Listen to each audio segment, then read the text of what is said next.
एक बार फिर स्वागत है सभी मेंबर्स का हमारी इस न्यू वीडियो में, जिसमें हम बात करेंगे Uttar Pradesh public service commission द्वारा जो एलटी ग्रेड शिक्षक के लिए भर्ती का जो फुल नोटिफिकेशन है वो जारी कर दिया गया है और ऑनलाइन आवेदन आपके स्टार्ट हो गए हैं। वीडियो को पूरा देखिएगा। जो भी डाउट है आपका डाउट कमेंट में करिए। मैं कोशिश करूँगा कि वीडियो बनाते समय ही आपके जितने भी डाउट जो क्वेश्चन मन में आ रहे होंगे उन पर सभी पर बात की जाए, ताकि आपको किसी तरीके का कोई डाउट ना रहे। फिर भी अगर आपके मन में किसी प्रकार का कोई डाउट है तो वीडियो के कमेंट बॉक्स में कमेंट करिए। मैं कोशिश करूंगा कि आपको उसका जवाब दिया जाए।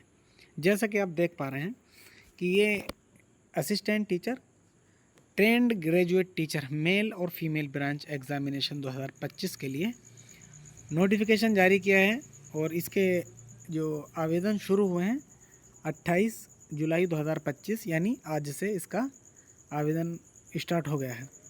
अंतिम तिथि की अगर बात करें तो जैसा कि आप देख पा रहे हैं यहाँ पर है 28/8/2025।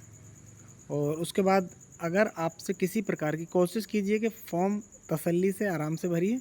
फिर भी अगर दिक्कत हो जाती है किसी प्रकार की तो करेक्शन की विंडो खुली रहेगी 4/9 तक, लेकिन उसके लिए आपको पेमेंट करना पड़ेगा। ये सब चीज़ें आप ध्यान रखिए। उससे पहले जैसे कि मैं इससे पहले एक वीडियो बना चुका हूँ और जो शॉर्ट नोटिस आपने देखा होगा उसमें भी लिखा हुआ था OTR के बारे में। तो यहाँ जब आप सबसे पहले देखेंगे तो ये सारी OTR की जानकारी दी गई है। आपको इस वेबसाइट पर जाके और OTR आपका भर देना है। उसके बाद 72 घंटे के बाद आपको आपका आवेदन करना है, तभी आपका आवेदन लिया जाएगा। उससे पहले आपका आवेदन नहीं लिया जाएगा।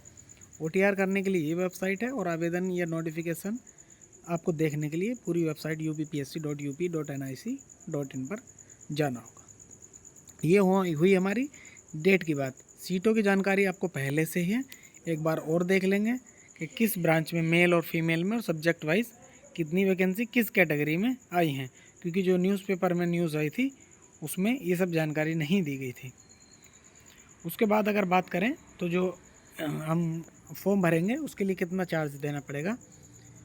OBC, जनरल और EWS के लिए आपको 125 रुपये देना है। उसके अलावा SC और ST वगैरह के लिए आपको 65 रुपये देना है। PWD के लिए आपको 25 रुपये देना है और उसके अलावा एक्स सर्विसमैन के लिए आपको 65 रुपये देना है। ये हुई आपकी एप्लीकेशन की फ़ीस। अगर आप खुद कर रहे हैं तो ये आपके लिए इतनी फ़ीस में हो जाएगा। अगर आप कराना चाह रहे हैं कहीं से तो उसके लिए बोर्ड जिम्मेदार नहीं है, चाहे वो जितना भी पैसा ले आपसे। अब इसमें जैसा कि आप देख पा रहे हैं कि ये जो वैकेंसी हैं 7,466 वैकेंसी टोटल दी गई थी, जितनी मेल और ऐसे फीमेल करके ये दी गई थी। वेतनमान इसमें क्या रहेगा, वेतनमान की अगर बात करें तो लेवल 7 की ये पोस्ट है। ग्रुप C में आती है लेकिन नॉन गजेटेड पोस्ट होती है। पे स्केल रहता है आपका 44,900 से लेके 1,42,400। 7वां पे कमीशन जो है उसके अकॉर्डिंग एक अच्छा वेतन मिलता है। और इसमें क्या क्या बदलाव किए गए हैं वो भी आपको जान लेना ज़रूरी है। क्वालिफ़िकेशन की जैसे पहले कोर्ट केस चला था, काफ़ी दिनों तक आ रहा था के बारे में क्या क्वालिफ़िकेशन होनी चाहिए, इस बार सारी चीज़ें क्लियर हैं। कोई समकक्ष वाली ये सब चीज़ें नहीं छोड़ी गई हैं जिसमें कि विवाद खड़ा हो, और इस बार क्लियर करके आपकी एसेंशियल क्वालिफ़िकेशन दी गई है। अगर आप ग्रेजुएट हैं, साथ में आपके पास BEd है, दोनों आपके पास क्लियर होना चाहिए, पास्ड होना चाहिए आपके पास, तो आप फॉर्म भर सकते हैं। UP-TET CTET की आपको किसी प्रकार की कोई आवश्यकता इसमें नहीं है। किसी भी पोस्ट के लिए जैसा आप देखेंगे ये मेल और फीमेल असिस्टेंट टीचर, ये हिंदी था, ऊपर नीचे इंग्लिश था, तो इसमें साफ साफ दिया गया graduation degree with English literature from a university या deemed university institution establish by law in India. दूसरे ये तो हो गया आपका ग्रेजुएशन, यानी आपके पास इस सब्जेक्ट के साथ ग्रेजुएशन होना चाहिए, और सेकंड आपके पास BEd होना चाहिए। हिंदी वालों के लिए कुछ ज़रूरी चीज़ें हैं कि आपके पास ग्रेजुएशन में हिंदी सब्जेक्ट होना चाहिए। साथ ही आपके पास जैसे इसमें दिखा गया है इंटरमीडिएट विद संस्कृत, यानी आपके पास 12th होना चाहिए। संस्कृत के साथ, या माध्यमिक शिक्षा में आपके पास संस्कृत होना चाहिए, उसके साथ आपके पास बीएड होना चाहिए। यही सारी क्वालिफ़िकेशन है।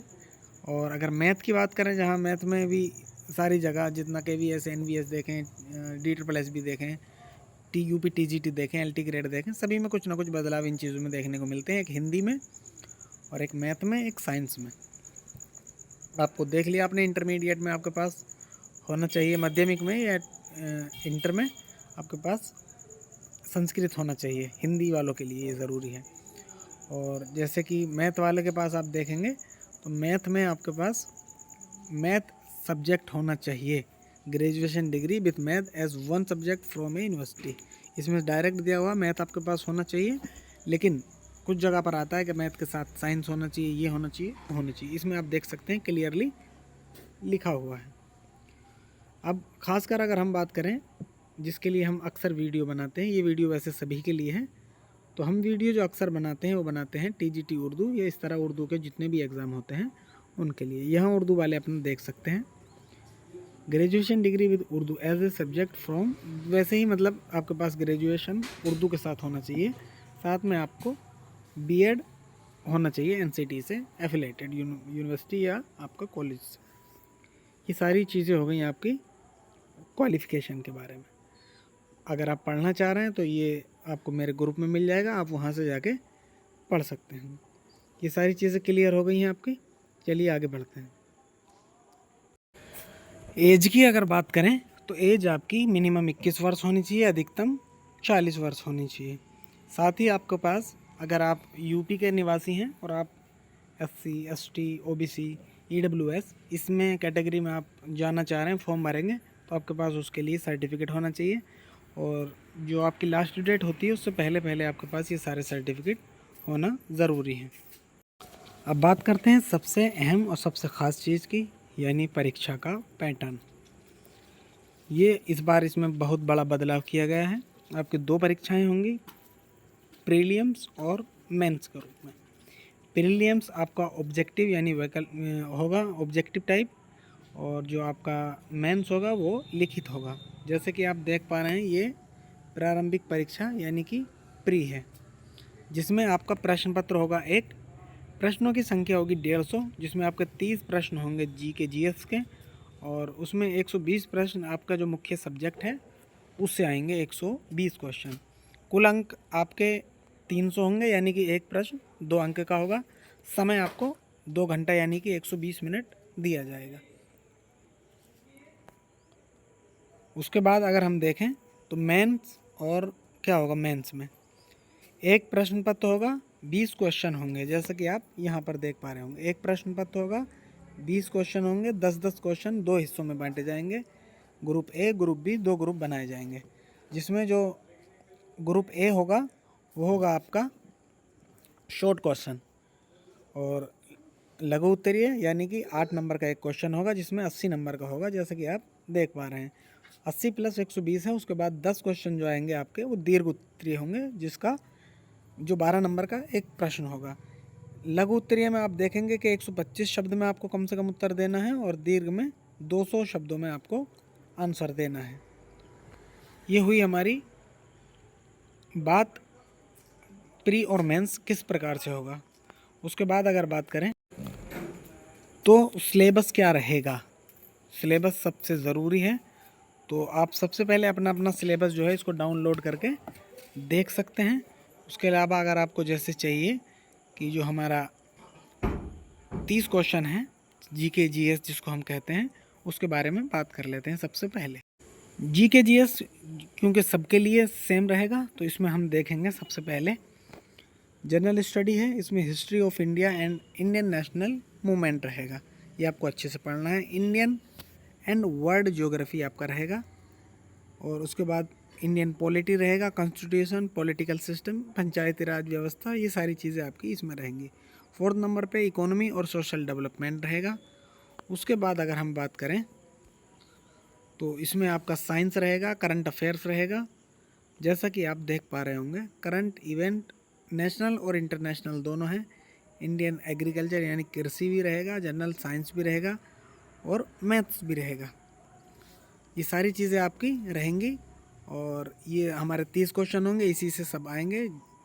जैसे कि मैथ देखेंगे तो 5 क्वेश्चन आएंगे, हिस्ट्री देखेंगे तो हो सकता है 5 क्वेश्चन आए, ऐसे ही करके 7-8 जगह ये दिया गया है, किसी से 2, किसी से 3, किसी से 4, सभी से क्वेश्चन इसमें पूछे जाएंगे। ये सब के लिए सेम रहेगा, किसी के लिए अलग नहीं रहेगा।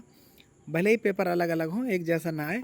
जैसा कि आज कुछ सब्जेक्ट का पेपर है तो उनके सब में जनरल पेपर एक ही रहेगा, कल ये जिनका होना है उनका सबका सेम रहेगा। और फर्स्ट शिफ्ट और सेकंड शिफ्ट अगर इस तरह से भी ये बनाएंगे तो सबका ये सेम रहेगा। उसके बाद अगर हम बात करें मेन जो सब्जेक्ट है हमारा, मेन सब्जेक्ट में सभी सब्जेक्ट का पढ़ना मुश्किल भी नहीं है और वीडियो बहुत लंबी पहले से ही हो गई है और इससे ज़्यादा भी वीडियो और लंबी हो जाएगी। इससे अच्छा हम आपको कुछ सब्जेक्ट का दिखा देते हैं, जैसे ये आर्ट्स का है, ये म्यूज़िक का है। उसके अलावा भी देखें तो हम अब मेन रूप से बात करते हैं अपना सिलेबस उर्दू के बारे में। उर्दू में अगर हम देखें तो जो पिछली बार 2018 में एग्ज़ाम कराया था उसमें सेम प्री जैसे अब हो रहा है वही मेंस हो गया था उनका। प्री उन्होंने नहीं लिया था, इसी जो इस बार प्री है इसी को मेंस माना गया था, उसी के आधार पर आपको सेलेक्ट किया गया था। तो ये जो 10 टॉपिक इसमें दिए गए हैं ये सेम वही है जो पिछली बार दिया गया था। यानी कि आपको पता होना चाहिए उर्दू की हिस्ट्री क्या है और स्कूल की पोइट्री होनी चाहिए, एवोल्यूशन ऑफ उर्दू पोइट्री। मेरे पास उर्दू, हिंदी और इंग्लिश जैसा कि आप देख पा रहे हैं, इसको पढ़ लीजिए। सभी तरह का आपको सिलेबस पूरा मिल जाएगा, जिस लैंग्वेज में भी आपको चाहिए आप कमेंट करके कमेंट बॉक्स में मैसेज कर दीजिए और आपको ये सिलेबस जो है जिस लैंग्वेज में भी आप कहेंगे उसमें आपको प्रोवाइड करा दिया जाएगा। उसके बाद अगर देखें तो उर्दू पोइट्री है जिसमें गज़ल, कसीदा, मसनवी, मरसिया वही चीज़ें हैं सब। उसके बाद 5वें नंबर पर आएंगे तो प्रोग्रेसिव मोमेंट्स और उसके बाद फेमस बुक। उसके बाद आएंगे तो ऑथर वगैरह जितने भी आप पढ़ लीजिए, ग्रामर भी इसमें रहेगा। उसके अलावा पोइट्स वगैरह जो फेमस हैं करंट एरा वाले वो वाले रहेंगे।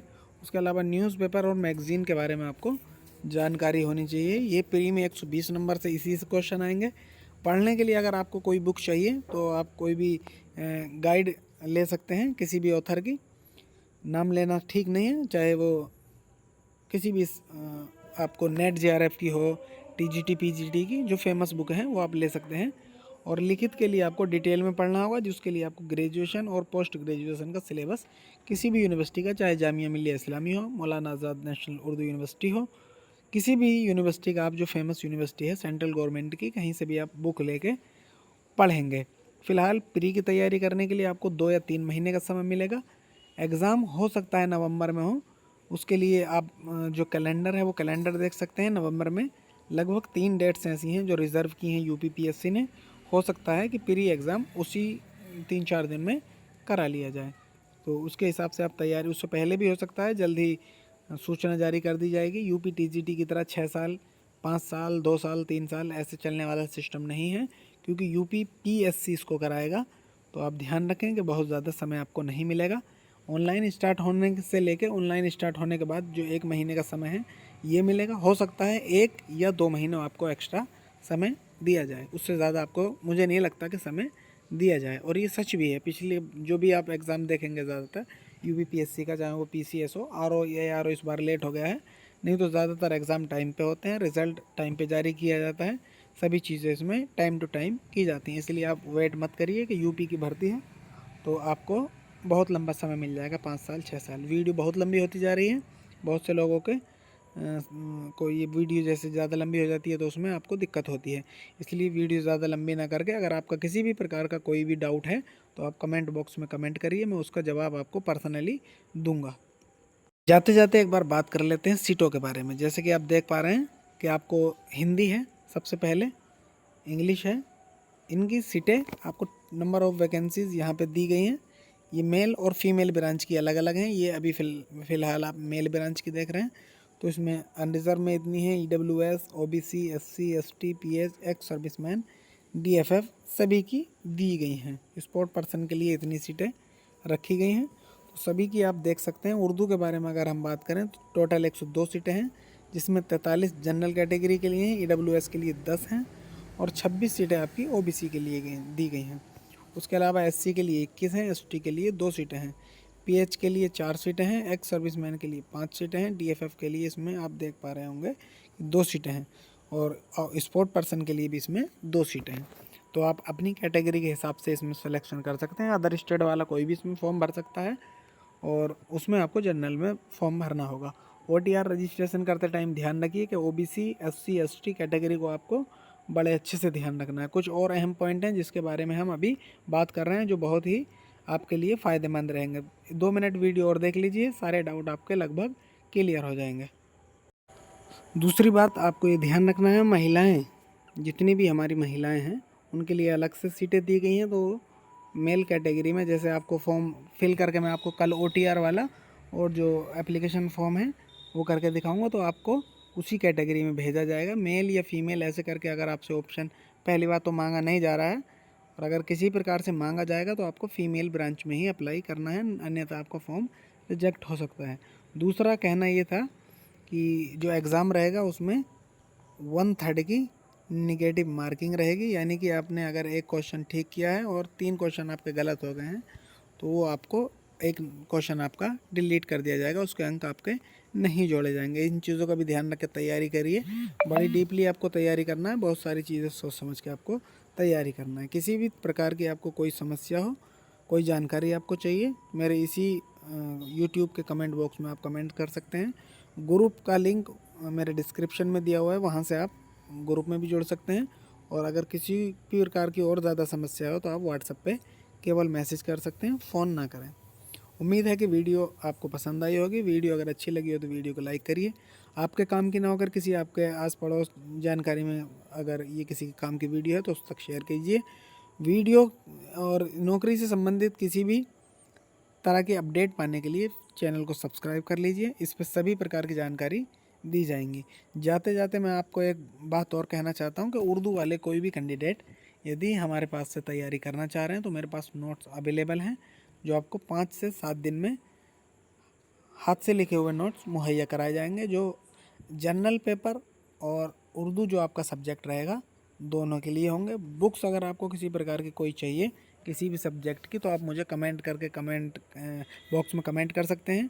चाहे आपको किसी भी सब्जेक्ट की बुक चाहिए, चाहे करंट अफेयर्स की चाहिए, चाहे जीके की चाहिए, चाहे LT ग्रेड हिंदी की चाहिए, प्रीवियस क्वेश्चन पेपर, जो भी आपको मटेरियल चाहिए किसी भी सब्जेक्ट का, आप कमेंट बॉक्स में कमेंट कर सकते हैं। और चैनल को सब्सक्राइब कर लीजिए। वीडियो देखने के लिए आप सभी का धन्यवाद।